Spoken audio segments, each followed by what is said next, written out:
Ici, on poursuit avec les alliages fortement alliés, donc on quitte le monde des laitons et puis on embarque dans le monde des bronzes. Donc, c'est un mot que probablement vous avez entendu souvent, ne serait-ce qu'en en regardant les Olympiques. Donc, ceux qui arrivent troisième dans les compétitions de différentes disciplines, tant aux Olympiques d'été que d'hiver, ben, l'athlète gagne la médaille de bronze. Le bronze, ben, comme je l'ai probablement déjà dit, c'est le premier alliage métallique utilisé par l'humain. Ça fait plusieurs milliers d'années que l'homme utilise le bronze. Ça a vraiment été le premier alliage métallique que l'homme a découvert et qu'il a commencé à utiliser et à travailler pour surtout faire des armes, des pointes de flèche, des outils. Aussi dans la décoration, puis aussi dans des outils, dans des objets, comme des vases, par exemple. Donc, l'homme s'est familiarisé avec le bronze. Et les peuples qui ont découvert en premier cet alliage-là ont vraiment eu au niveau par rapport à d'autres peuples avec lesquels ils étaient en compétition pour le territoire, pour le territoire agricole ou autre, pour l'accès aux différentes ressources. Ces peuples-là ont vraiment pris avantage parce qu'ils ont fabriqué des armes avec le bronze beaucoup plus efficaces que les armes primitives. Donc, ils devenaient pas mal plus puissants et plus forts. Donc, les bronzes. Ben, les bronzes, par définition, lorsqu'on parle des bronzes, puis qu'on utilise uniquement le terme bronze, sans spécifier autre chose, par défaut, on fait référence aux alliages cuivre-étain. Donc, l'étain agit comme principal élément d'alliage. Et dans l'ensemble des bronzes qu'on a aujourd'hui, du point de vue des alliages industriels qu'on utilise encore aujourd'hui, la teneur en étain va varier entre 3 à 20 %. Les bronzes par rapport au laiton. Le laiton, il existe presque autant d'alliages de corroyage que d'alliages de fonderie. Même plus d'alliages de corroyage avec les laitons. En ce qui concerne pour les bronzes, ce sont surtout des alliages de fonderie. Donc, très peu d'alliages destinés aux déformations plastiques. Donc, les bronzes sont surtout utilisés en fonderie. Il existe à l'état corroyé seulement pour des teneurs en étain inférieures à 10 %. Donc, les alliages cuivre-étain sont plus nombreux en haut de 10 % qu'en bas de 10 %. Les bronzes, c'est-à-dire, sont classés en deux catégories. Donc, vous avez les bronzes simples. Ça veut dire que pas d'autres éléments d'alliage, uniquement l'étain. Et tout dépendant de la teneur en étain, les bronzes simples se subdivisent en bronze alpha. Donc, lorsque l'étain ne dépasse pas un certain pourcentage, on n'a qu'une phase solide qui existe dans l'alliage, soit le réseau cubique à face centrée, parce que le cuivre, il faut encore se le rappeler, c'est un métal cubique à face centrée. Lorsqu'on ajoute un petit peu d'étain, ben là, l'étain se dissout complètement par substitution et va participer avec le cuivre à l'empilement cubique face centrée du métal. Mais lorsqu'on dépasse une certaine teneur en étain, ben, on atteint la limite de solubilité de la phase alpha pour l'étain. Et là, on commence à voir apparaître des composés intermétalliques, donc symbolisés par delta. Donc, lorsqu'on va voir tantôt, je vais vous présenter le diagramme d'équilibre pour vous montrer à quel pourcentage à peu près on commence à voir apparaître la deuxième phase solide. Et la deuxième catégorie, ce sont des bronzes avec addition, c'est-à-dire qu'en plus de l'étain, on peut ajouter d'autres éléments, en l'occurrence le phosphore, le plomb, le zinc. Donc, on va appeler les bronzes au phosphore, les bronzes au plomb, les bronzes au zinc, pour améliorer certaines caractéristiques qu'on va voir. Je vous montre ici immédiatement le diagramme d'équilibre des des bronzes. Donc, je vais essayer d'oublier les laitons, là, on en a parlé, c'est assez. Donc, les bronzes, c'est un diagramme d'équilibre qui est semblable un peu à celui des laitons, là, parce que l'étain aussi a un point de fusion relativement plus bas que celui du cuivre, mais c'est moins prononcé que ça l'était avec le zinc pour les laitons. Donc, ce qu'on voit encore, là, ce sur quoi je veux porter votre attention immédiatement, c'est toute la zone à gauche, hachurée. On est dans la zone monophasée alpha, qui est quand même assez large. Donc, ça couvre tout un domaine menant jusqu'à, en général, là, ça va jusqu'à 16 % environ. Mais ce que vous voyez, c'est que vous avez trois flèches bleues ici qui montrent trois solvus. Le solvus, autrement dit, principal, celui qui est le plus à droite pour des teneurs en étain plus élevées, c'est lorsque, autrement dit, ce solvus-là s'applique lorsque l'alliage a été recuit, c'est-à-dire chauffé à une certaine température et refroidi très tranquillement. Donc, la limite de solubilité à l'état recuit pour les bronzes, ça s'établit autour de 16%. Par contre, tout dépend à partir de l'état liquide, parce que j'avais dit tantôt que la très forte majorité des bronzes les pièces en bronze sont obtenues par la fonderie. Et donc, tout dépendant de la vitesse de refroidissement dans le moule, ben, le solvus va être déplacé vers des teneurs en étain plus faibles. Donc, autrement dit, on est dans une situation hors d'équilibre lorsque la vitesse de refroidissement dépasse un certain seuil. Et là, vous voyez un deuxième solvus en pointillé correspondant à la flèche du milieu. Donc, selon ce qui est indiqué, le solvus correspond à une situation où le bronze a été coulé dans un moule en sable. Donc, le moule en sable génère un refroidissement pas très rapide. Et si le refroidissement est plus rapide, comme par exemple couler en coquille, ça veut dire quoi? C'est un moule en métal. Généralement, pour les bronzes, on va couler dans des moules en acier. Donc, bien entendu, l'acier est bien meilleur conducteur thermique que le sable. Donc, ça va créer une vitesse de refroidissement bien plus rapide et la limite de solubilité va être encore abaissée pour des teneurs en étain plus faibles, donc à autour de 5% dans le cas des moules en acier, puis on obtient à peu près 7% pour les moules en sable. Donc, ce que ça dit, ça, c'est que tout dépendant dans quel type de moule le bronze va être coulé, mais ce que ça nous montre, c'est que la proportion de phase alpha, delta va être changée. Donc, si le refroidissement est très rapide, donc si on coule dans un moule en acier, par exemple, ben, on va s'attendre à avoir plus de composés de phase intermétallique dure. Donc, l'alliage, c'est intéressant parce qu'on peut donc jouer sur la vitesse de refroidissement, sur la conception du moule, et on va jouer immédiatement sur la résistance mécanique de la pièce obtenue en faisant varier la proportion de phase alpha-delta. Donc, alpha est la phase molle et la phase delta est la phase dure, intermétallique. Donc, bronze simple, caractéristique, donc sans autres éléments d'alliage. De manière générale, les bronzes simples sont très malléables à chaud et à froid, mais pour des pourcentages en bas de 10%, parce qu'en haut de ça, c'est moins vrai. Propriétés mécaniques, elles augmentent avec la teneur en étain. Donc, la phase alpha, ben, sa dureté elle-même dépend, comme ça l'était pour le zinc dans le cuivre, l'étain aussi, provoque un durcissement mise en solution solide. Et, bien entendu, on peut aussi, pour des teneurs en étain pas trop élevés, aller chercher de la résistance par déformation à froid, donc augmenter la résistance par écouissage. Et pour les bronzes simples, c'est-à-dire sans éléments d'alliage, mais avec des teneurs en étain plus élevés, de manière à faire apparaître une deuxième phase solide delta. Donc, les propriétés mécaniques varient avec le pourcentage de phase delta, comme je l'ai dit tout à l'heure. Et ça va être uniquement des alliages de fonderie pour des valeurs plus élevées que 10%. Donc, en résumé, en bas de 10%, en général, on n'a que du alpha, donc malléable.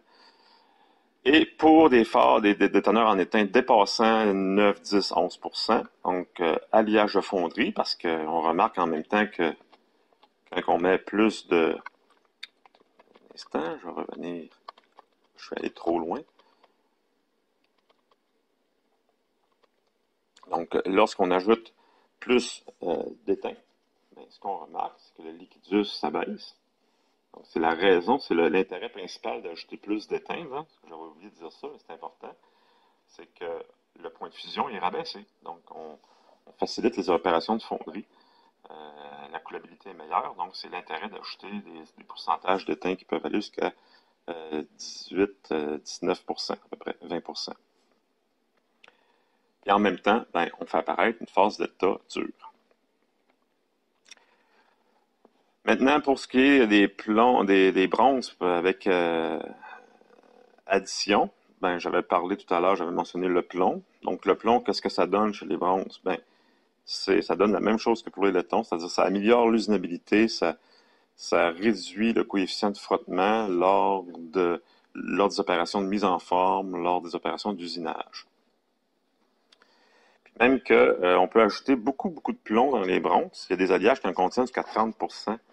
Et ce sont des pièces qui vont être utilisées vraiment pour diminuer le frottement entre deux autres pièces. Donc, ça devient littéralement des pièces autolubrifiantes. On avait vu aussi qu'on pouvait ajouter du phosphore dans les bronzes. Et c'est quoi la raison?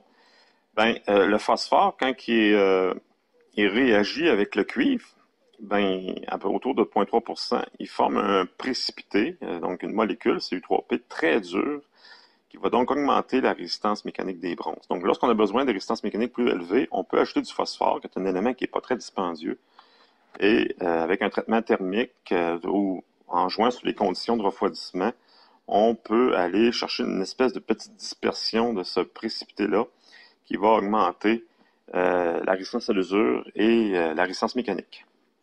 Donc, le but du phosphore, c'est d'augmenter la résistance mécanique du bronze. Et finalement, le zinc. Ben, le zinc, lui, ce qu'il fait, il facilite la désoxydation dans les opérations de fonderie, donc il protège un petit peu le cuivre. On a moins de formation d'oxyde dans les pièces coulées par l'ajout de zinc. Il abaisse aussi davantage le point de fusion, donc la coulabilité, et il va aussi faciliter un petit peu la malléabilité des alliages lorsqu'on prévoit des opérations de mise en forme par des formations plastiques. Donc, intéressant le zinc dans les bronzes parce que il procure beaucoup d'avantages. Et on peut même ajouter en plus du zinc du plomb pour augmenter l'usinabilité de façon à obtenir des pièces qui vont être utilisées dans la robinetterie, dans différents secteurs comme le résidentiel, les aqueducs, le municipal, ou même dans les industries pour transporter de la vapeur et du pétrole, comme par exemple l'alliage C92-200. Encore, ben, comme je le fais à chaque fois pour illustrer les protéines mécaniques, ben, on voit que avec les bronzes, on est à peu près dans les mêmes eaux qu'avec les laitons. Là, on ne peut pas s'attendre à des résultats très extraordinaires, sauf qu'on est quand même capable, avec un certain alliage, le C54-400 qui contient du phosphore, entre autres, on peut aller à l'état écroui, obtenir quand même des résistances mécaniques quand même assez intéressantes, là, de 670 mégapascales. Donc, ça devient très intéressant avec les bronzes. Un troisième alliage de cuivre faisant partie de la catégorie des alliages fortement alliés. On peut, en plus du zinc pour former les laitons, en plus de l'étain pour faire des bronzes, on peut aussi utiliser comme élément d'alliage principal avec le cuivre l'aluminium, que vous connaissez bien. Et oui. Et pour finalement déboucher sur la famille des cuproaluminium. Et là, ici, il faut faire attention parce que dans la littérature disponible, il y a deux termes employés pour désigner cette famille d'alliages-là. On utilise entre autres comme terme les cuproaluminium. Je préfère personnellement ce terme-là. Mais dans la littérature aussi, on voit souvent le terme bronze d'aluminium. Donc, comme je l'ai dit tantôt, lorsqu'on utilise seulement le mot bronze, par défaut, c'est l'étain. C'est les alliages cuivre-étain. Par contre, lorsqu'on spécifie bronze-aluminium, ben là, ça fait référence au cuivre-aluminium. Donc, il n'y a pas d'étain, c'est du bronze d'aluminium. Mais moi, je préfère personnellement le terme cupro-aluminium. Comme ça, on empêche toute confusion entre les bronzes et les cupro-aluminium. Donc, l'aluminium, dans cette famille-là, les teneurs vont varier entre 4 à 14% d'aluminium.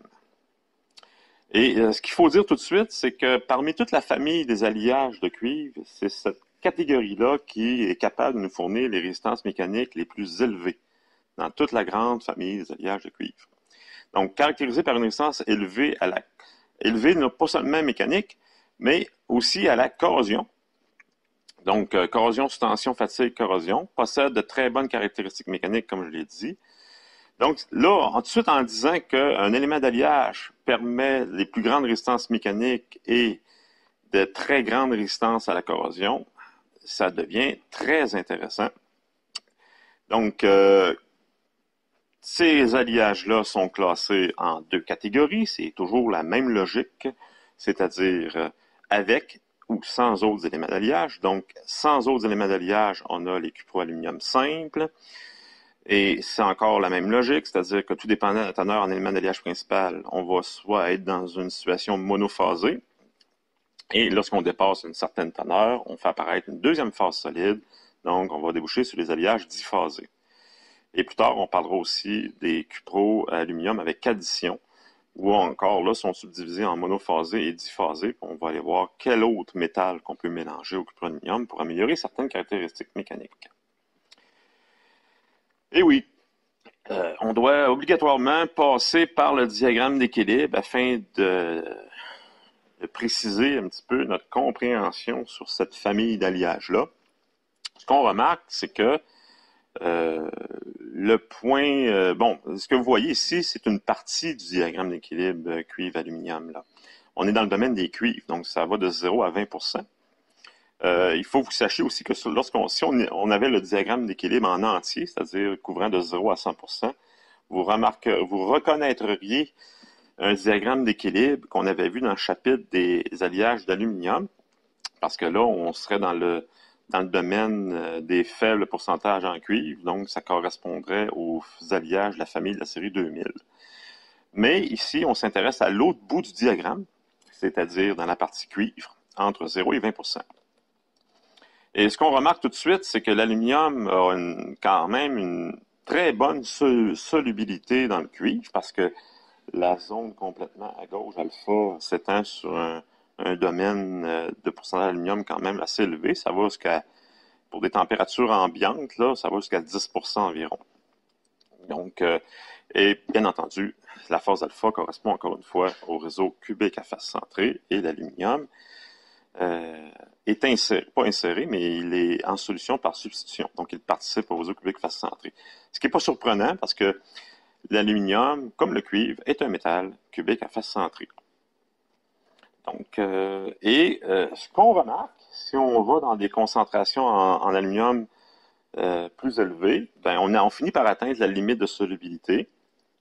Donc, mettons, si on regarde les températures en haut de 550 degrés C, on a le symbole bêta qui réapparaît encore ici, comme on l'avait pour les deux autres familles d'alliages.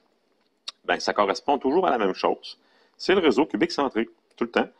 Donc, comme pour tous les deux alliages, c'est une constante. Lorsqu'on met suffisamment d'éléments d'alliage principal, on fait apparaître un réseau cubique centré. Et comme je l'ai dit tantôt, le réseau cubique centré, sa grande force, c'est que ça permet le corroyage à chaud de manière très efficace. Donc, on peut obtenir de très grandes amplitudes de déformation sans déchirement du métal. C'est un très gros avantage, comme dit tantôt. Donc, le cuproaluminium possède aussi cet avantage-là. Donc, beaucoup de pièces de cuproaluminium sont obtenues par les processus de déformation à chaud. Donc, laminage, forgeage, matrissage, etc. Donc, il s'agit d'avoir suffisamment d'aluminium et de chauffer à la température requise pour aller avoir uniquement la phase bêta lors des opérations de mise en forme à chaud. Ce que vous remarquez aussi tout de suite, là, ça apparaît depuis le début là, dans la présentation, c'est que vous avez une région, là, lorsqu'on la phase bêta, là, la pointe en bas, ben, c'est un point tectoïde encore qu'on obtient, un peu pareil comme pour les aciers. Donc, il y a un point tectoïde, c'est-à-dire que si on considère une composition qui tourne autour de 11,5 le point tectoïde à peu près 11,5 donc, considérez un alliage qui contient 11,5 d'aluminium, puis qu'on chauffe à peu près à 800 degrés C, ben là, on se retrouve avec la situation monophasée. Donc ici, bêta, cubique centré dans tout le métal. Et si on refroidit lentement, ben, atteint à 565 degrés C, vous avez la température étectoïde. Et là, il y a une réaction étectoïde qui se produit, c'est-à-dire que vous tombez dans l'autre zone en bas, alpha plus gamma 2. Donc, alpha, c'est bien entendu le réseau, le métallique cubique à face centrée. Et le gamma 2, c'est c'est un composé intermétallique qui correspond, bon, on va s'imaginer que ça correspond au même composé intermétallique que pour les alliages aluminium, le CuAl2, mais c'est pas tout à fait ça. Mais bon, pour simplifier, on va s'imaginer que c'est ce composé intermétallique-là qui est dur et fragile. Donc, c'est une molécule, bien entendu, donc elle est dure et fragile. Donc là, ça devient intéressant parce que ça ouvre la porte à l'obtention de liages avec des résistances mécaniques qui peuvent être intéressantes dues à l'apparition de la phase alpha 2, qui est un composé métallique dur, donc qui pourrait contribuer à augmenter la résistance mécanique du cuproaluminium. Voilà. Donc, encore ici, on pourrait aller définir, aller donner certaines caractéristiques des cuproaluminium dépendamment de la teneur en aluminium et de la présence ou non d'éléments d'alliage. Donc, les cuproaluminium simples monophasés, sans éléments d'alliage, peuvent contenir jusqu'à 8% d'aluminium dans les conditions industrielles. Ça veut dire qu'il n'y a pas l'apparition de phase durcissante. Donc, le solvus, ici, autrement dit, là, on s'aperçoit que il ne faut pas dépasser 8-9% pour avoir uniquement du alpha monophasé. Donc, ça va être des alliages monophasés, cubique face centré, malléable, très malléable à froid, parce que c'est le réseau cubique face centré qu'on sait qui est très malléable à froid, et on peut donc aller chercher des caractéristiques mécaniques par écrouissage avec cette famille d'alliages-là. Lorsqu'on dépasse 8% d'aluminium, ben là, on fait apparaître la phase gamma. Donc, on a des alliages diphasés, donc 2 phases. Et comme je l'ai précisé tout à l'heure, donc ça ouvre la porte, tout dépendant des conditions de refroidissement, après les opérations de déformation à chaud. Si la pièce refroidit lentement, après les opérations de déformation à chaud, ben, ce qu'on va voir, c'est une réaction intectoïde, donc bêta qui se transforme en alpha et gamma 2. Et là, il faut faire attention parce que l'alpha, ça combine à la fois le alpha primaire, et donc la phase primaire, et le alpha qui, avec le gamma 2, forme à toute fin pratique la composition eutectoïde, qui s'apparente à la perlite dans l'acier, cémentite plus ferrite. Donc, c'est vraiment, là, faut vraiment voir ça pareil comme les aciers. Donc, si vous avez bien compris les aciers, les transformations à l'état solide des aciers, la réaction intectoïde, donc gamma qui donne de la cémentite plus de la ferrite, mais c'est exactement la même chose. C'est le même principe. Les réactions intectoïdes en métallurgie, c'est toujours, par définition, c'est quoi une réaction intectoïde? C'est une phase solide qui, lors du refroidissement, se transforme simultanément en 2 autres phases solides. Donc, c'est exactement ce qu'on a ici. Donc, vous avez donc dans les alliages cuproaluminium dont les teneurs en aluminium sont suffisamment élevées et dont les conditions de refroidissement le permettent, refroidissement-là, il y a automatiquement une partie des grains du métal qui vont être représentés par la phase eutectoïde, donc un fin mélange Alors là, c'est pas tout à fait un fin mélange, mais c'est un mélange de alpha, donc de parties du métal cubique à face centrée avec de l'aluminium dissous, et des composés intermétalliques, CuAl2, qui sont mélangés à travers ça. Donc, les alliages hypoeutectoïdes, c'est-à-dire dont la composition ne dépasse pas 11,5%, donc la composition à l'aluminium est inférieure au point eutectoïde, seront donc constitués d'une phase alpha primaire et d'une phase eutectoïde. Donc, mettons, si on s'imagine un alliage à 10%, donc c'est hypoeutectoïde, la composition est en bas de 11,5%, donc à 10%, si on regarde, si on chauffe l'alliage au départ à 950, par exemple, si on fait une déformation à chaud, et que là, au terme de la déformation à chaud, l'alliage refroidit, et là, vous voyez qu'à 850, on traverse le solvus et on fait apparaître du alpha. Donc, et là, la proportion alpha augmente en abaissant la température jusqu'à 565. Et là, le bêta restant, il subit la réaction intectoïde, alpha plus gamma. Donc, on a du alpha qui apparaît entre 825 degrés C et 565, et du alpha issu de la réaction intectoïde à partir du bêta restant. C'est le même principe qu'avec la réaction intectoïde pour les aciers.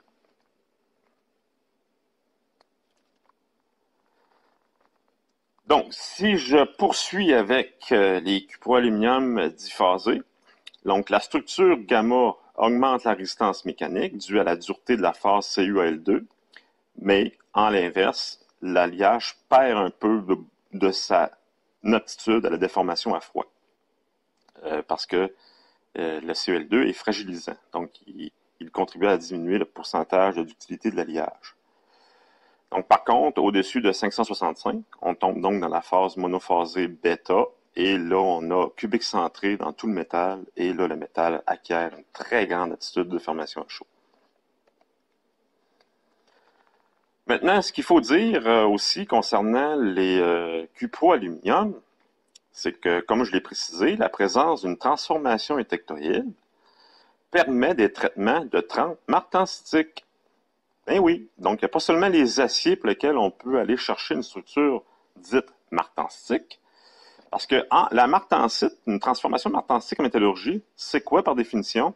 Ben, c'est tout simplement une phase fortement déséquilibrée qui remplace la phase eutectoïde lors d'une transformation eutectoïde. Donc, si le refroidissement est assez rapide, on empêche la phase eutectoïde d'apparaître et le métal va s'adapter à la présence d'un élément d'alliage en état de sursaturation, empêchant l'élément d'alliage de diffuser. Donc, on obtient une phase, une structure dite de la martensite. Donc, la martensite, c'est pas propre à l'acier. C'est une structure de déséquilibre qui remplace par un refroidissement rapide la structure étectoïde. Donc, c'est exact. On est donc capable ici de faire apparaître une structure martensitique si, après, par exemple, un processus de déformation à chaud, au lieu de laisser refroidir la pièce à température ambiante et obtenir les forces d'équilibre et de permettre la transformation étectoïde, si, à l'inverse, on refroidit la pièce dans l'eau. Donc, ça va être impossible pour le métal de faire apparaître la phase d'équilibre eutectoïde alpha plus gamma, parce que l'aluminium a besoin de diffuser.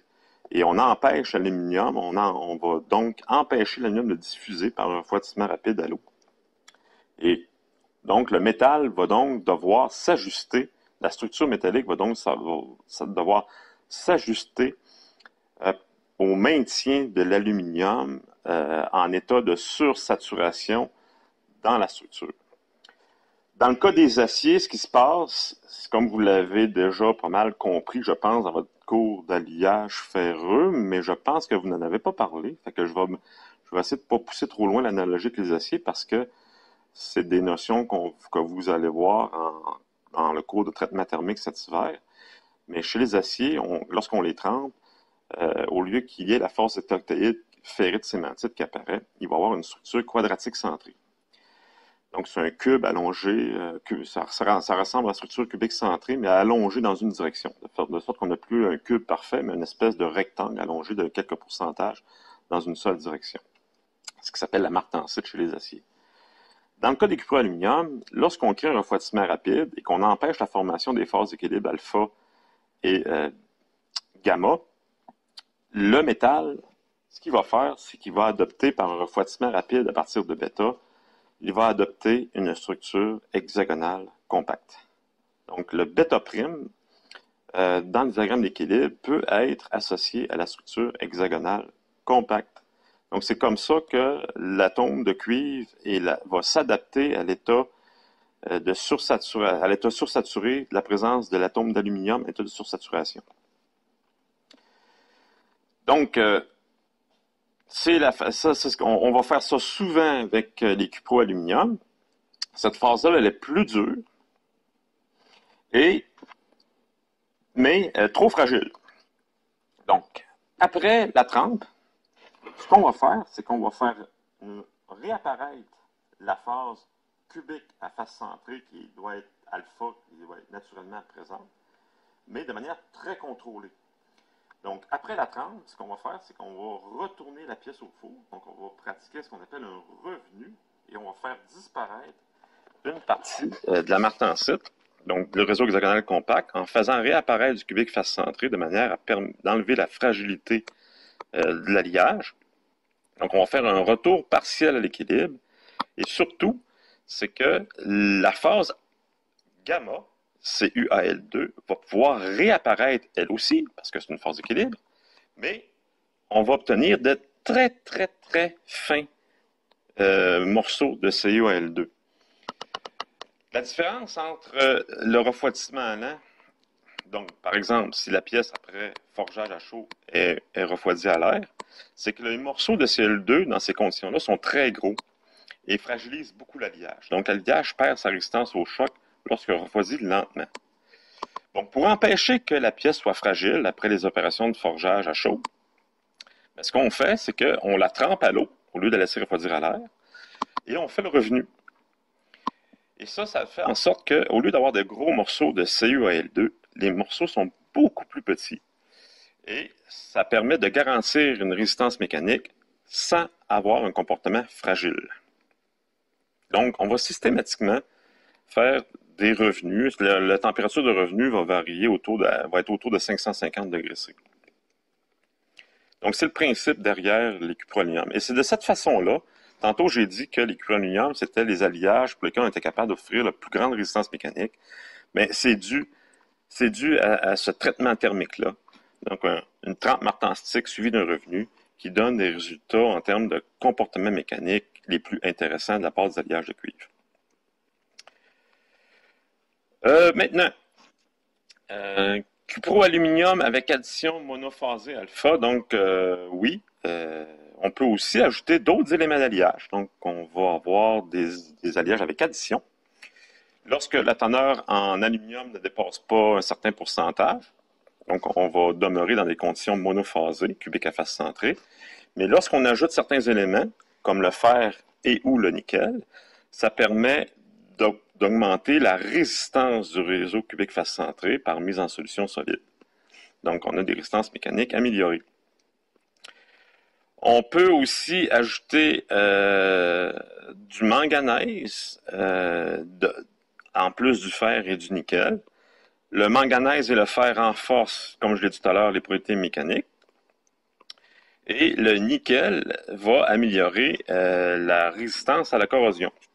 Et là, on parle d'addition polyphasée parce que ces additions-là vont permettre l'apparition d'autres phases solides, comme par exemple le cubique centré. Donc, le nickel stabilise le réseau cubique centré, donc le solvus est déplacé. Et en plus, le nickel va améliorer fortement la résistance à la corrosion des cuproaluminium. Parce que tantôt, j'ai quand même dit que les cuproaluminium étaient très résistants à la corrosion, en milieu marin du moins, et les plus résistants mécaniquement. Ce qui fait qu'on peut donc obtenir en ayant suffisamment d'aluminium et en ajoutant certains éléments supplémentaires comme le nickel et le fer, on peut obtenir des alliages qui sont très intéressants en termes de résistance mécanique et de résistance à la corrosion. On utilise même les cuproaluminium pour fabriquer des hélices. C'est le principal alliage utilisé pour fabriquer des hélices de gros bateaux. Donc, les gros paquebots qu'on voit circuler dans l'océan, ben, généralement, c'est en cuproaluminium qu'on fabrique ça. Donc, j'avais montré une hélice, il y a une photo d'une de ces hélices-là en début de chapitre. Donc, c'est un cuproaluminium qui a l'apparence dorée comme le laiton. Donc, l'aluminium donne une apparence jaune au cuivre, comme le fait aussi le zinc. Et là, encore pour illustrer les résistances mécaniques, vous voyez, à l'état trempé revenu, on peut atteindre jusqu'à 750 mégapascales en ayant des ductilités, des résistances au choc, une ductilité quand même très acceptable. Donc, à la fois une bonne résistance mécanique et une bonne résistance au choc, avec l'alliage C63000, entre autres. Mais on peut obtenir des résistances mécaniques supérieures à ça aussi. Et pas pour finir, mais presque pour finir, là, pour achever avec les alliages de cuivre fortement alliés, un quatrième élément qui peut agir aussi en tant qu'élément d'alliage principal, le nickel. On peut retrouver jusqu'à 5 à 45% de nickel. Là, on va parler, et encore comme ça l'était pour les cuproaluminium, dans la littérature, on peut aussi rencontrer le terme bronze de nickel. Et souvent, le plus souvent, là, on utilise le terme cupronickel. Donc, ce qu'il faut dire tout de suite, puis vous allez le voir avec le diagramme d'équilibre. Le diagramme d'équilibre, là, présentement, là, vous ne l'avez pas, mais je vais vous faire une mise à jour du fichier PowerPoint que vous êtes en train de voir présentement, puis il va être ajouté. Le cuivre et le nickel sont solubles l'un dans l'autre en toute proportion. Ça veut dire quoi, ça? C'est le cuivre et le nickel, c'est un des rares alliages, c'est un des rares métaux. Ce sont deux des rares métaux que lorsque mélangés l'un dans l'autre, ils sont miscibles. pour toute composition. Donc, c'est un système à miscibilité totale. Je vais vous le montrer dans le diagramme d'équilibre, ce que ça donne tout de suite après cette image-là. Mais auparavant, mentionner que les cupronickel ont aussi comme caractéristique d'avoir de très bonnes résistances à la corrosion. Très grande résistance à la corrosion au contact de l'eau de mer, entre autres, circulant à grande vitesse. Donc, ça peut être intéressant dans certaines situations où, dans des industries qui ont à pomper l'eau de mer, comme par exemple, d'anciennes usines de magnésium avaient des systèmes de pompage d'eau de mer très puissants, parce qu'on peut fabriquer du magnésium à partir de l'eau de mer. Et ça prenait des conduites qui pouvaient résister à des... parce que lorsqu'on fait circuler un fluide à grande vitesse, ça génère des phénomènes qui peuvent qui peuvent affaiblir la résistance à la corrosion des alliages. Donc, le cupronickel se comporte très bien face à ce genre de contexte-là. Et là, je vous apporte, comme je l'ai dit tout à l'heure, je vous amène le diagramme d'équilibre des cupronickel. Bien, vous voyez comme c'est simple. Donc, 3 zones, la liquide, le solide et la zone du milieu qui est un mélange de solide-liquide. Et il y a une seule phase solide possible, c'est cubique à face centrée avec des atomes de cuivre et de nickel qui participent, qui s'empilent les uns dans les autres en formant le même système. Peu importe la composition en cuivre-nickel, c'est l'unique situation qui va coexister. Cubique à face centrée. Donc, ça devient quand même assez simple comme diagramme d'équilibre. Par contre, l'inconvénient que ça peut apporter, c'est qu'on ne peut pas générer des phases intermétalliques. Donc, en termes de propriétés mécaniques, les cupronickel sont limités. Parce que le durcissement peut être uniquement par mise en solution solide ou par écouissage. Donc, les nuances industrielles sont alliées avec du fer et du manganèse. Généralement, le fer et le manganèse vont être ajoutés pour augmenter la résistance mécanique, mais jusqu'à 1 à 2 %, pas beaucoup. Utilisés pour des tubes d'échangeurs et évaporateurs. Donc, les cupronickel font partie des alliages de cuivre qui offrent les meilleures résistances à l'oxydation et à la corrosion, malgré que les cuproaluminiums sont intéressants aussi à cet égard-là. Il y a un alliage très spécifique faisant partie de la famille des cupronickel. Lorsqu'on a entre 40 et 45 % de nickel mélangé au cuivre, on obtient un alliage bien particulier qui porte comme nom le constantan. Le constantan, c'est quoi? Lorsqu'on a cette proportion de cuivre-nickel-là, l'alliage sa résistivité électrique est indépendante de la température. Ce qu'il faut savoir, c'est que les métaux, leur résistivité électrique, leur conductivité, elle dépend de leur température. Bon. Sauf qu'il y a que des exceptions. Entre autres, le cupronickel renfermant entre 40 et 45 % nickel, où peu importe sa température, sa résistivité ou sa conductivité électrique va être constante. C'est pour ça qu'on l'appelle le constantan. Ça devient intéressant parce que le constantan peut donc servir dans la fabrication des thermocouples. Parce que lorsqu'on lit une température avec un thermocouple, ce qu'on fait, c'est qu'on joint un alliage dont la résistivité reste constante avec un alliage dont la résistivité varie avec la température. Ce qui fait en sorte qu'on peut faire une correspondance entre température du thermocouple qui est dans le milieu dont on veut mesurer la température et le courant électrique qui est généré entre les deux jonctions.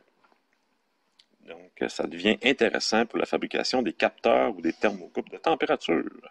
On peut utiliser aussi cet alliage-là pour d'autres applications qui n'ont rien à voir, comme les tubes d'échangeurs et les évaporateurs. Une autre catégorie d'alliage, là, on va combiner le zinc et le nickel, donc une espèce de mariage entre les cupronickel et les laitons.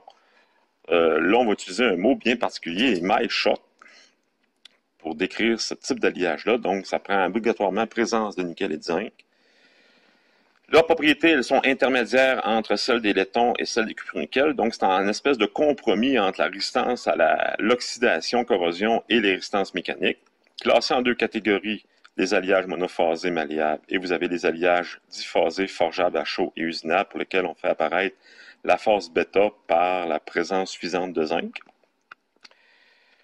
Des alliages, des nuances, qui font partie de cette famille-là, le C74500 et le C77000.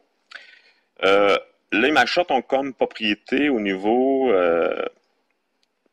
apparence d'imiter l'argent. Donc, on va le retrouver dans certaines applications dans le décoratif pour imiter l'argent à moindre coût et aussi dans les applications anti-corrosion. Et pour finir avec les alliages fortement liés, et pour finir cette capsule-là aussi en même temps, il existe d'autres alliages comme les cuprosilicium qui possèdent des caractéristiques de frottement et de résistance mécanique alliées à une bonne résistance à la corrosion pour des prix modiques parce que le silicium coûte pratiquement rien. Donc ça fait un bon compromis entre différentes caractéristiques et le coût d'obtention de l'alliage. Utilisé entre autres pour la fabrication des statues et produits plats et cuir, pour la fabrication de certains réservoirs qui demandent une certaine résistance à la corrosion. Vous avez les cuproplomb, avec certaines nuances ici. Donc, on a le plomb comme principal élément d'alliage combiné au cuivre, utilisé pour des propriétés anti-friction. Donc, le plomb, c'est toujours la même chose. Lorsqu'on le met dans le cuivre, c'est uniquement pour diminuer le coefficient de frottement et donc augmenter la résistance à l'usure et diminuer aussi l'usure des pièces qui frottent entre elles ou diminuer pour l'usinage l'usure des pièces, des outils d'usinage. Et voilà. Bon, oui, c'est vrai. J'avais dit aussi que j'allais accorder un certain temps sur 5 minutes sur l'explication du système de désignation. Donc, je reviens ça un petit peu dans la section concernant le système de désignation parce que je ne pense pas avoir expliqué le système. Donc, je vais prendre un 3 à 4 minutes. Donc, vous voyez ici, la manière que ça fonctionne, c'est la classification UNS. Les alliages de cuivre corroyés.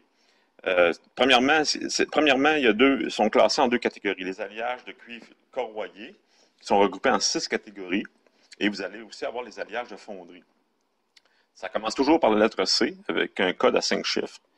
Donc, comme par exemple, les cuivres et alliages à forte teneur en cuivre, ça commence, c'est un C suivi d'un 1, avec différents chiffres. Les laitons, ça va être des 2, 3, 4, 66 400 à 69 800. Les bronzes au phosphore, c'est un 5 qui va suivre le C. Les cuproaluminium, ça va être un 6, mais allant de C60 à C64 200. Les cuprosilicium, c'est de 64 700, ça va être un 6 aussi, mais de 64 700 à 66 100. Et les cupronickel et les cupronickel à l'argent, ça va être un 7 qui va être utilisé après le C. Donc, comme exemple, par exemple, ici, pour aller un petit peu plus en détail, les alliages de corroyage, ils couvrent de C1000 à C79 900. Donc, vous avez les cuivres purs, qui couvrent de C10 à C15 760. Et là, dans l'ordre numérique, vous avez les laitons qui vont de 20 500 à C28 580. Et là, vous avez toutes les familles qu'on a vues, les laitons au plomb, les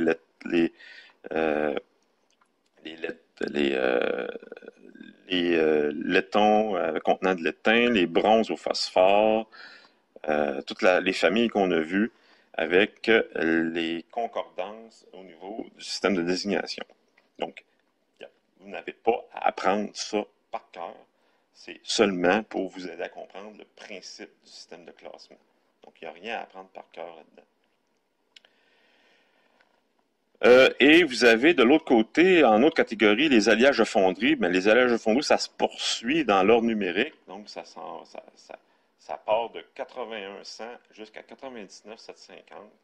Et là, vous avez les laitons encore, parce que les laitons contenant plus de zinc font partie des alliages de fonderie, en passant par les cuproaluminium, les bronzes au silicium, etc.